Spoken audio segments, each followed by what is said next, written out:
Hello dear students, welcome to my YouTube channel Ajay Chaurasia HLBN।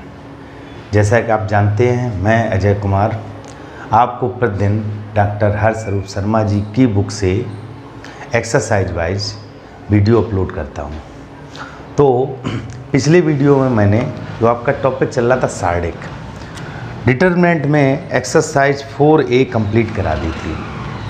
आज के इस वीडियो में आप सीखेंगे एक्सरसाइज 4B में त्रिभुज का क्षेत्रफल सार्डिक के द्वारा निकालना। पिछले वीडियो में मैंने थोड़ा सा बेसिक कंसेप्ट आपको बताया था कि कोई ट्राइंगल इस तरह हो और इसका मान लो शीर्ष दिया ABC और बिंदु दिए हैं x1/1, x2/2 और x3/3। तब यहाँ सार्डिक के द्वारा आप क्षेत्रफल निकालेंगे 1/2 x1, x2 और x3/1/2/3 1 1 1। तो यह जो एरिया निकलेगा वह ट्राइंगल का एरिया होगा। तो ध्यान दीजिएगा, आज उसी क्रम में हम चलते हैं एक्सरसाइज 4B पर। एक्सरसाइज 4B ध्यान दीजिएगा, पहले क्वेश्चन में इन्होंने कहा त्रिभुज का क्षेत्रफल ज्ञात करो जिसके शीर्ष दिए हैं। देखो बेटा, शीर्ष दिए हुए हैं आपके, तो शीर्ष यहाँ से समझिएगा। जो फर्स्ट पार्ट है पहले का फर्स्ट पार्ट, यहाँ पर शीर्ष दिए हुए हैं 4 4, उसके बाद 3 -2, 3 -2, फिर दिया हुआ -3 और 16, -3 और 16। ठीक है, देखो बेटा बिल्कुल सिंपल है। आपको केवल यह ध्यान रखना है जो पहला कोऑर्डिनेट है वह x का होता है, XY निर्देशांक लिखा जाता। तो x1, x2, x3, तो आप लिखोगे area of triangle is equal 1/2 x1 लिख दो।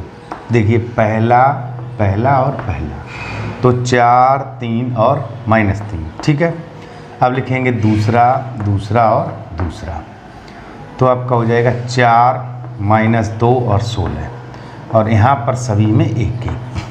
ठीक है, अब 1/2 ऑलरेडी मल्टीप्लाई में है, यहाँ एक ब्रैकेट बना लो। ठीक है, अब इस ब्रैकेट को ब्रैकेट ही समझना, आप भी मत समझ लेना। पहला अवयव एक कोष्टक माइनस दूसरा अवयव एक कोष्टक और प्लस तीसरा अवयव और एक कोष्टक। ठीक है, अब पहला अवयव माइनस दूसरा अवयव प्लस यहाँ पे चिन्ह चलता अल्टरनेट। सार्डिक की पिछले वीडियो में मैंने बताया था। 4 को क्लोज कर लीजिएगा। जैसे ही बेटा 4 को आप बंद करते हो, ऐसे समझ लो 4 को आपने इस 4 की बात हो रही है, आपने इसको बंद किया तो उसके समकोण क्लोज हो जाते हैं। देखिए बेटा ये बंद हो गए, तो इसका इसमें मल्टीप्लाई किया तो -2, और जब इसमें किया तो -16। देखिए प्रोसेस होता है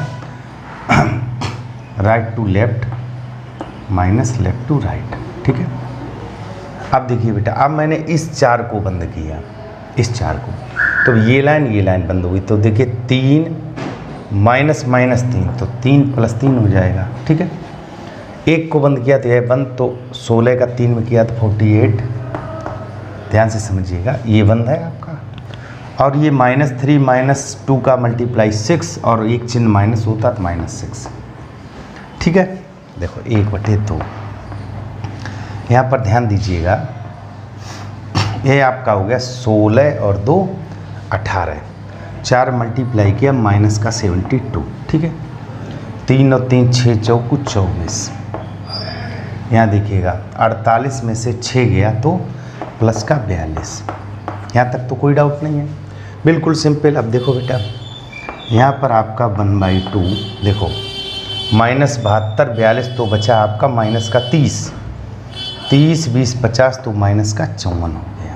ध्यान से समझिएगा, देखो बेटा -72 में 42 मैंने घटाया तो -30, और ये, तो अब देखो बेटा ये आपका 2 दूनी 4 इतना। तो चूंकि क्षेत्रफल कभी निगेटिव होता नहीं है, तो आपको सीधा लिख देना इतने वर्ग इकाई। क्लियर? तो डियर स्टूडेंट्स, बहुत ही सरल क्वेश्चन हैं। आप अगर इस तरह करेंगे और रेगुलर हमारी क्लास में रहेंगे तो आप बहुत अच्छे से सीखेंगे। अब देखो बेटा, इसमें पार्ट 7 दिए हुए हैं, तो मैंने पहला पार्ट आपको हल करा दिया है, 7वां पार्ट और कराई दे रहे हैं, ठीक है।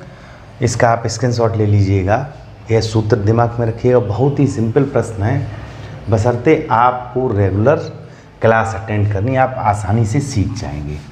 आप देखिए, अब हम चलते हैं अपने अगले प्रश्न पर। इसी में जो अगला पार्ट दिया हुआ है उसको कर लेते हैं। देखो बेटा, चूँकि बहुत सारे पार्ट दिए हुए हैं, सारे पार्ट एक जैसे हैं, एक ही फार्मूला लगेगा, तो इसका मैं 7वां पार्ट आपको बताई दे रहा हूँ। यहाँ पर शीर्ष दिए हुए हैं, जो शब्द दिया हुआ शीर्ष, ठीक है। तो -3 और -4, कॉमा -2 -7, ठीक है, तथा -1 और 9, ठीक। देखिए बेटा, निकाल लीजिएगा। Area of triangle is equal, इस तरह 1/2। पहला निर्देशांक लिख दीजिएगा, देखो -3 -2 और -1, -3 -2 और -1। फिर दूसरा लिख दीजिएगा -4 -7 और +9। यहाँ पर 1 1 1, क्लियर। यहाँ 1/2 है तो एक ब्रैकेट बना लीजिएगा। अब देखो, पहला अब जो भी एलिमेंट दिया उसको लिख लो, एक ब्रैकेट बना लो, माइनस दूसरा एलिमेंट जो है और फिर एक ब्रैकेट बना लो, और प्लस तीसरा एलिमेंट जो भी है फिर एक ब्रैकेट बना लो, क्लियर। बिल्कुल सिंपल प्रोसेस है। इसको मैंने क्लोज किया तो देखिए -7 -9, ठीक है, -7 -9, क्लियर। यहाँ जब इसको क्लोज किया तो देखिए बेटा यह बंद हो गया, -2 + का 1, -2 + का 1। जब मैंने इसको क्लोज किया तो देखिए -18 -18, ठीक है, ध्यान दीजिएगा। और ये -7 हो जाएगा। क्यों हो जाएगा? क्योंकि ऑलरेडी माइनस माइनस प्लस हो जाएगा, बीच में चिन्ह माइनस होता है। यहाँ देखो 1/2। अब देखिए 9 और 7 16, -16 -3, तो ये प्लस के 48 हो गए, ठीक है। यहाँ देखो बेटा, -2 + 1 -1 बचा, यह प्लस का 4 तो माइनस का 4 हो गया, ठीक है। यहाँ देखिए 18 और 7 25, माइनस के 25, क्लियर। अब देखो बेटा, ये आपका 1/2 48 - 29, ठीक है। देखिए 18 में से 9 गया, 9 बचा, 3 में से 2 गया, 1 बचा, ठीक है। इसमें कोई डाउट नहीं हो, बटे 2 इतने वर्ग इकाई।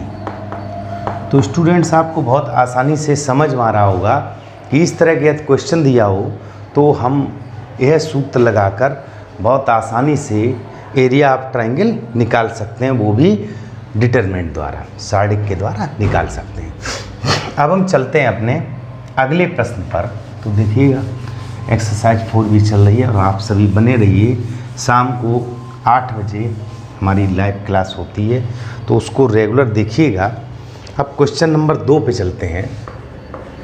क्वेश्चन नंबर 2 में इन्होंने कहा है कि त्रिभुज का क्षेत्रफल 0। देखो बेटा, यहाँ पर दर्शाना है कि 8 - 1, उसके बाद 4 और 7 तथा 6 और 3, ये इन्होंने कहा त्रिभुज का क्षेत्रफल 0 है। देखो बेटा, 0 कहें या यही कह दें यह बिंदु संरेख है। देखो बेटा, यह ध्यान रखना है, यहीं पर ये कह दें यह बिंदु संरेख है। संरेख का मतलब वो एक रेखा पर होंगे तो ट्रायंगल नहीं बनेगा, तो इसका मतलब उसका एरिया 0 आएगा। तो सिंपल सा 1/2 आप डिटरमिनेंट लिख दीजिएगा, 8 4 और 6 -1 7 और 3 1 1 1। यहाँ तक तो कोई डाउट नहीं।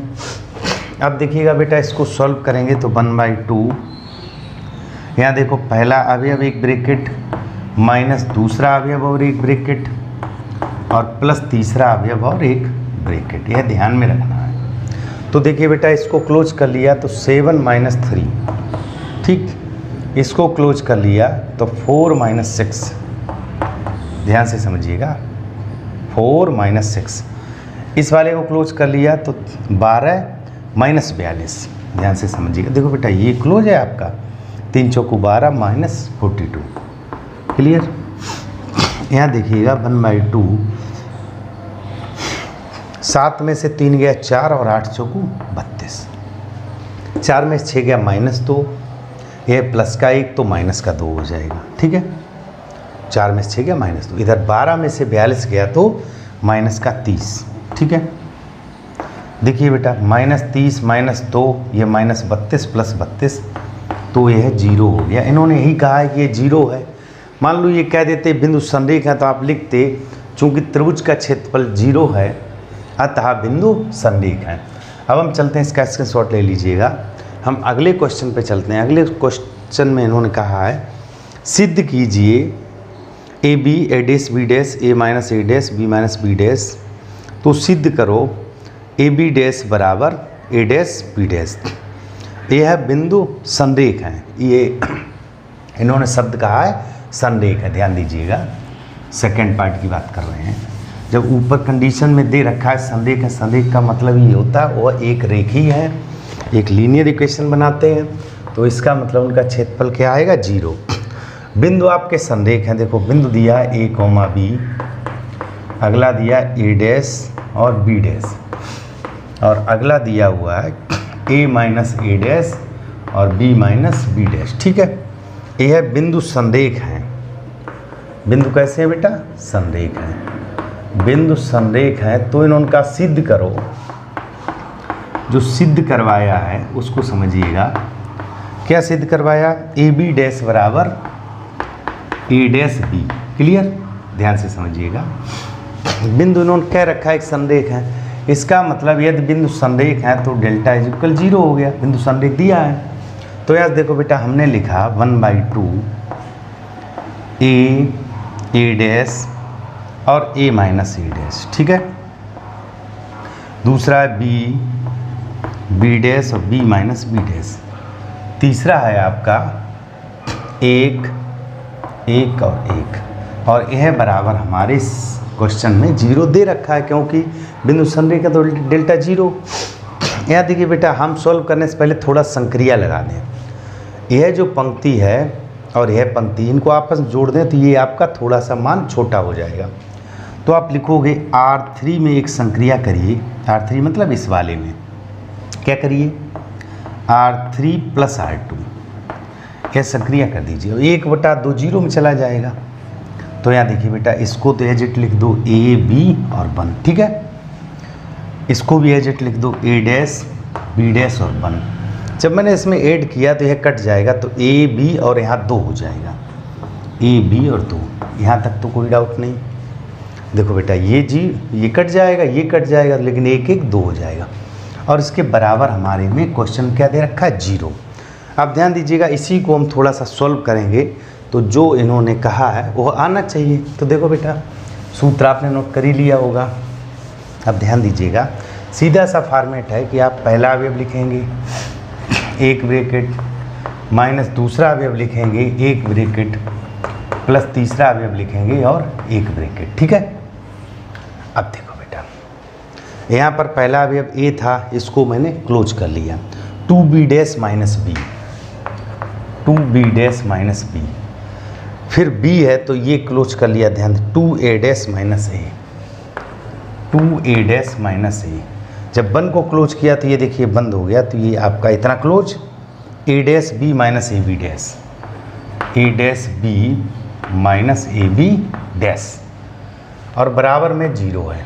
थोड़ा और इधर लिखे दे रहे हैं, बराबर में 0। ध्यान से समझिएगा। ठीक, यहाँ देखो बेटा मल्टीप्लाई करेंगे तो 2ab dash minus A B, minus कैसे में multiply 2a dash B minus minus plus का A B plus a dash B minus A B dash is equal 0। तो देखो बेटा ए बी से ए बी कट गया, ए बी डैश 2 है और यहाँ पर 1 माइनस का, तो आपका ए बी डैश 1 माइनस का बचा, माइनस 2a डैश बी है और ये प्लस का, तो माइनस a डैश बी बराबर 0। तो फाइनली हमने सिद्ध कर लिया कि ए बी डैश बराबर ए डैश बी। बहुत ही सिंपल है, इंपॉर्टेंट क्वेश्चन भी है, कई बार ये प्रश्न आया हुआ है। आप सभी स्टूडेंट्स बस लाइव बने रहिए और रेगुलर वीडियो हमारा देखिएगा, आसानी से सीख जाएंगे। तो इसका स्क्रीनशॉट ले लीजिएगा। बहुत ही अच्छा प्रश्न है और यह पेपरों में कई बार आया है। ठीक है, अब हम चलते हैं अपने अगले प्रश्न पर।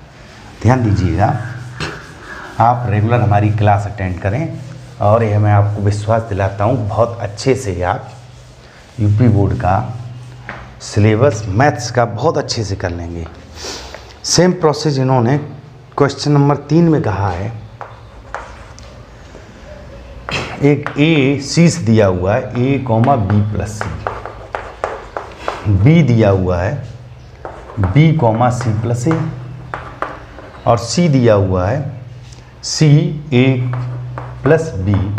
ये इन्होंने कहा कि सिद्ध करो कि संरेख है, ये हमको दर्शाना है या सिद्ध करना है। तो आप देखो बेटा, संरेख है या नहीं वह तो क्षेत्रफल निकाल के निकलेगा, तो आप ऐसे निकालिएगा। पहला कोऑर्डिनेट a, b और c, ये तो पहला कोऑर्डिनेट है। दूसरा है b प्लस सी, c प्लस ए और a प्लस b। तीसरा है 1 1 1।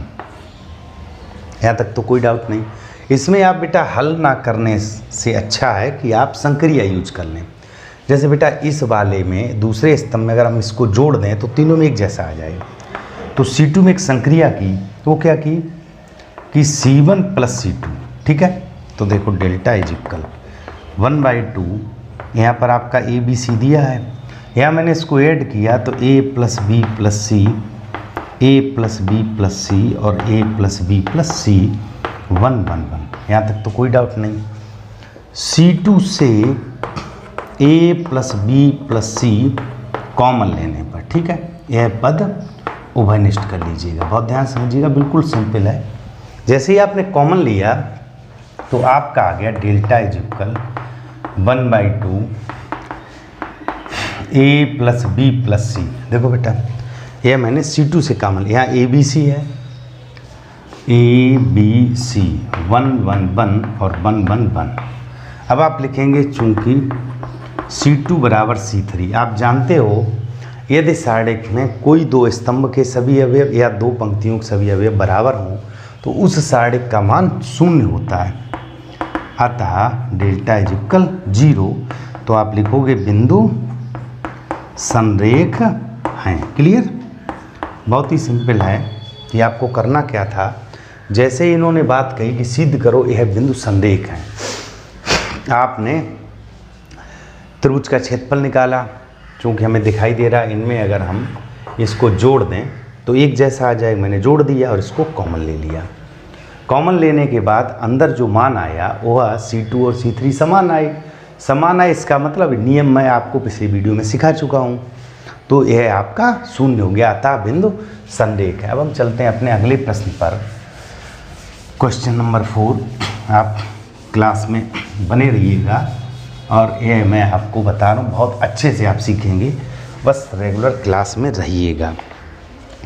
क्वेश्चन नंबर 4 में इन्होंने कहा है बिंदु दिए हैं बेटा, यदि बिंदु a, 0, 0, b और x, y संरेख हैं। ये इन्होंने कहा है कि ये संरेख हैं, तो सिद्ध करो। हमको सिद्ध करना है, सिद्ध करो। ध्यान से समझिएगा, जो हमसे सिद्ध कराया गया है वो कराया गया bx प्लस ay बराबर ab। देखो बेटा, त्रिभुज का क्षेत्रफल 1/2, पहला कोऑर्डिनेट a, 0 और x, ठीक है।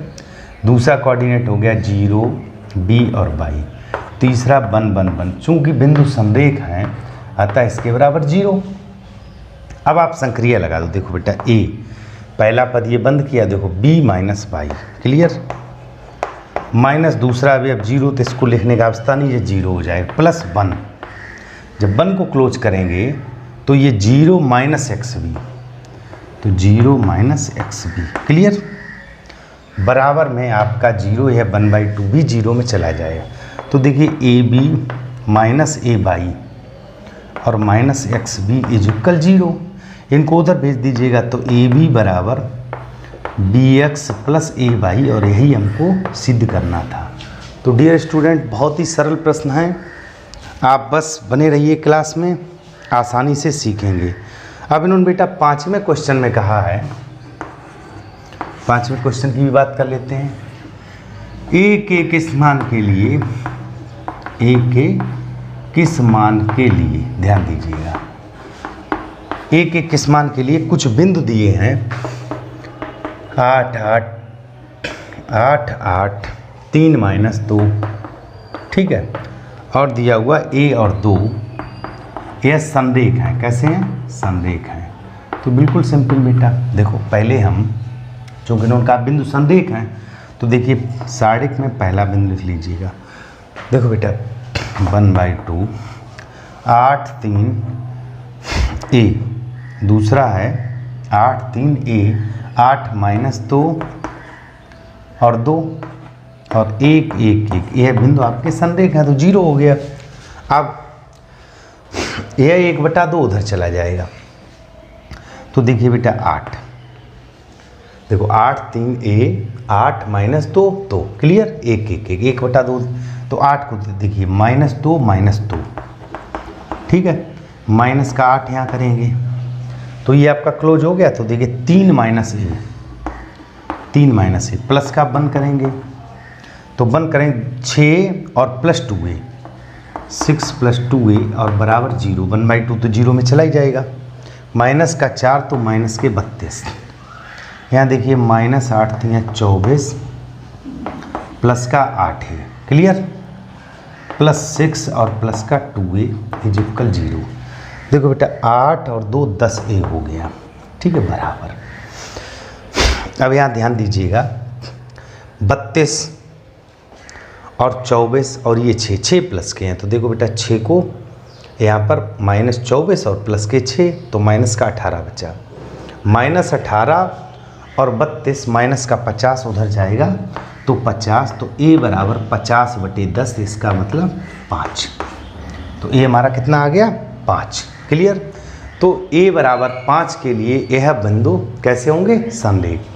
इसका भी स्क्रीनशॉट ले लीजिएगा और स्टूडेंट्स बने रहिए हमारी क्लास में, बहुत अच्छे से आप सीखेंगे।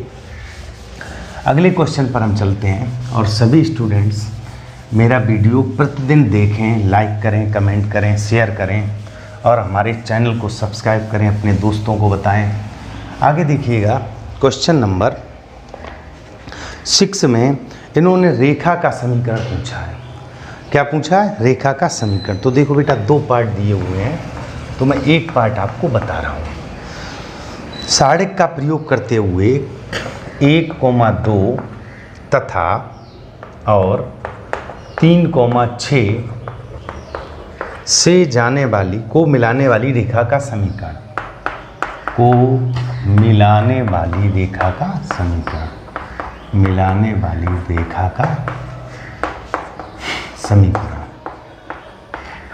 देखिए बेटा हमको यह ध्यान रखना है, जब भी इन्होंने किसी 2 बिंदुओं से जाने वाली रेखा का समीकरण यदि कभी भी पूछा जाए, हाई स्कूल में हम थे तो वहाँ सूत्र लगाते थे y - y1 = y2 - y1 / x2 - x1 × x - x। तो x y क्या थे? x y ऐसे बिंदु थे जिनसे वो रेखा होकर जाती है। तो आप लिखोगे माना कि रेखा x, y से होकर जाती है, से होकर जाती है, क्लियर। अब आपके बिंदु हो गए x, जैसे 1,2 हो गया, अब बीच में कहीं x y रहा होगा और इधर 3,6 हो गया, ठीक है। और चूंकि एक रेखा है, जब रेखा है तो इसका अगर हम क्षेत्रफल निकालेंगे तो एक रैखिक है, तो क्षेत्रफल क्या होगा? डेल्टा क्या होगा? 0। ये बात आपको ध्यान में रखनी चाहिए। यहाँ कहीं 1 2 होगा, इधर यहाँ कहीं x y होगा, क्लियर।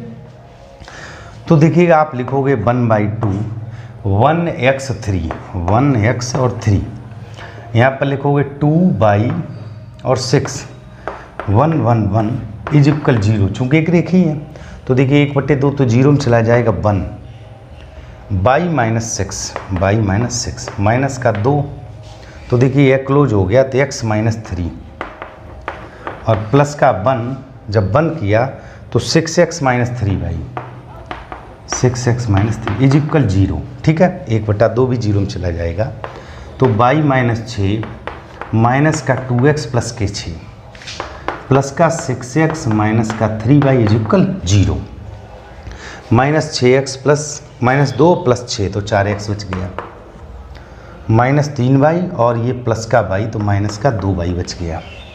अब यहाँ देखिए बेटा ये 6 और 6 कट गए, इज इक्वल 0 आया।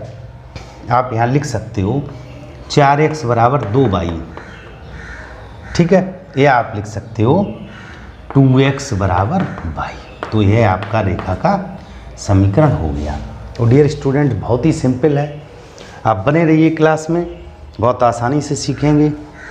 अब 7वें क्वेश्चन और 8वें क्वेश्चन में दोनों की एक निश्चित सिस्टम है, वह सब इसका स्क्रीनशॉट ले लीजिएगा। अब मैं बढ़ता हूँ अपने क्वेश्चन नंबर 7 और अंतिम प्रश्न 8। प्रश्नावली भी अभी आपकी फिनिश हो जाएगी, थोड़ा सा धैर्य रखिए, रेगुलर क्लास लीजिएगा, आसानी से सीख जाएं। अब थोड़ा सा वर्क आप स्वयं भी करेंगे। जैसे इन्होंने कहा बेटा के किस मान के लिए, के किस मान के लिए, ध्यान से समझिएगा, के किस मान के लिए इन्होंने कहा है कि त्रिभुज का क्षेत्रफल 4 वर्ग इकाई होगा, 4 वर्ग इकाई, ठीक है। इसका मतलब जैसे पीछे संरेख शब्द कहा था तब आपके त्रिभुज का क्षेत्रफल क्या था, 0, और यहाँ पर इन्होंने 4 वर्ग इकाई की बात कही है। इसका मतलब हम वहाँ पर डेल्टा की जगह 4 रख देंगे। तो बिंदु पहले पार्ट में दिए हुए हैं k, 0, ठीक है, फिर दिया हुआ 4 0, फिर दिया हुआ 0 और 2। तो बिल्कुल सिंपल बेटा आप क्षेत्रफल निकालिएगा। तो देखिए 1/2 k 4 और 0, फिर लिखेंगे 0 0 और 2, फिर 1 1 1 इज इक्वल 4। पहले जब संरेख था तब हम क्या लिखते थे, 0 k 0 4 0 और 0 2, ठीक है। यहाँ पे 4, तो देखिए 2 इधर मल्टीप्लाई में जाएगा तो 8 हो जाए। तो देखो k 0 -2, तो डायरेक्ट -2 चलो ऐसे लिखे दे रहे, -0 तो इसको लिखने कोई मतलब नहीं, 0 हो जाएगा, प्लस का 1 को किया तो ये हो गए 8, और -0 इसका भी कोई इधर बराबर 8, ठीक है। तो देखिए बेटा -2k ये हो जाएगा -2k प्लस 8 इज इक्वल 8। तो यहाँ से बेटा k बराबर, देखिए 8 से 8 कट जाएगा, k बराबर 0 आया। ध्यान दीजिएगा यह जो शीर्ष दिए हैं इस पर आपके का मान आपका 0 निकलेगा। यदि कोई और कंडीशन दी हो, जैसे बेटा यहाँ पर थोड़ा सा हो सकता है बुक में संशोधन किया हो, यहाँ -2 रखा हो, जैसे यहाँ बेटा -2 होता, सपोज करो इसी क्वेश्चन में जो अंतिम शीर्ष है यह आपका 0, -2 होता, ध्यान से समझिएगा। तो बाकी आपका फ़र्क देखिए बेटा कहीं नहीं पड़ता, यहाँ पर ये आपका आ जाता, ये जब आप इसको सॉल्व करते तो आपका अंक का कुछ मान आ जाता। कहने का अर्थ यह है कि ये आपका जो कोऑर्डिनेट दिए उससे आपका 0 निकला है। अब हम 8वें क्वेश्चन की बात, इसका सेकंड पार्ट आप स्वयं करिएगा। इन्होंने कहा उस चतुर्भुज का क्षेत्रफल ज्ञात करो। देखो बेटा चतुर्भुज दिया है, ध्यान दीजिएगा, इसको मुझे बताना नहीं, केवल आपको समझाना है। जैसे मान लो चतुर्भुज के आपके 4 शीर्ष होंगे, तो यहाँ पर कोऑर्डिनेट जैसे दिया 8 -3, ठीक है, -2, 5, ठीक, यहाँ पर दिया 4 3 और यहाँ पर दिया है 1 और 5। तो आपको सिंपल सा कर लेना, एक इस तरह की लाइन बना लेना। तो देखिए ये आपका एक त्रिभुज हो गया, तो आप लिखोगे चतुर्भुज का क्षेत्रफल, चतुर्भुज का क्षेत्रफल is equal area of ABC अब प्लस एरिया ऑफ ADC। ध्यान से देखिएगा, अब ABC की एरिया आप निकालना। एक बात और ध्यान रखना जो सबसे महत्वपूर्ण बात है, जैसे ABC का आपने एरिया निकाला, इस त्रिभुज में ये 3 साढ़े का सूत्र लगा के निकाल लेना, फिर आप इसका निकालोगे। अब दोनों में जैसे मान लो यह माइनस में आया और यह प्लस में आप जोड़ दोगे तो घट जाए, घटाना नहीं है। ये एरिया आप निकालिए, माइनस में आया या प्लस में आए तो उसको जो है माइनस में ही रखिएगा, वो सॉरी प्लस में ही रखिएगा। फिर इसको भी निकाल कर यह भी प्लस में रखिएगा। दोनों एरिया जब प्लस में निकाल लोगे तब उनको ऐड करोगे। अगर कहीं सपोज करो ये -10 आया और ये आपका प्लस का 10 आया, आपने जोड़ के 0 कर दिया, बेकार हो जाएगा। क्योंकि क्षेत्रफल कभी जी माइनस में नहीं रखा जाता, लिहाजा इसको अलग निकालिए, इसको अलग निकालिएगा, दोनों को प्लस करिएगा, उसके बाद उसको आप ऐड करिएगा। तो डियर स्टूडेंट्स, रेगुलर आप हमारी क्लास लेते रहिए। आज एक्सरसाइज 4B समाप्त होती है। अगले वीडियो में हम आपसे फिर मिलेंगे अगली एक्सरसाइज के साथ। धन्यवाद।